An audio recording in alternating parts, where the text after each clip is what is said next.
Hi, hello, welcome to our YouTube channel Daily Update Headlines. If you like this video, please watch and subscribe. America parliament ముట్టడిపై స్పందించిన మోదీ.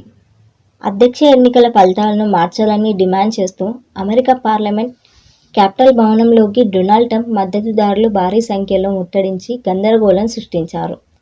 ఈ హింసాత్మకమైన అల్లర్లలో ఒక మహిళ మృతి చెందారు.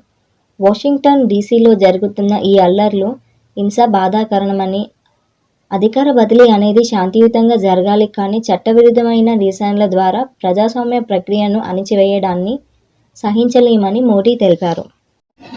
Central government draft bill. ఇకపై cigarette అలా లభించవు, సిద్ధమవుతున్న కేంద్రం కొత్త బిల్. దేశంలో సిగరెట్ పొగాకు వినియోగాన్ని తగ్గించడానికి కేంద్రం వేగంగా అడుగులు వేస్తుంది. ఈ క్రమంలోనే పార్లమెంట్ వేదికగా కొత్త బిల్ తీసుకురానున్నది. ఇందుకోసం కేంద్రం పలు అంశాలతో పాటు ముసాయిదా బిల్లును కూడా సిద్ధం చేసింది. సిగరెట్, ఇతర పొగాకు ఉత్పత్తుల చట్ట ప్రకారం ఇకపై సిగరెట్ తాగడానికి ప్రస్తుత వయసు 18 సంవత్సరాల నుంచి 21 సంవత్సరాలు పెంచనున్నారు.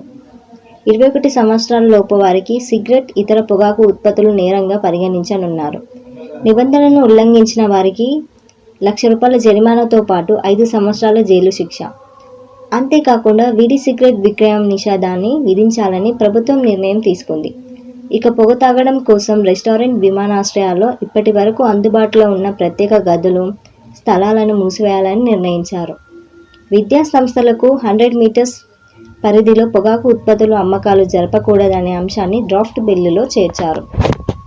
If you like this video, please like, share, subscribe our YouTube channel Daily Update Headlines. Thank you.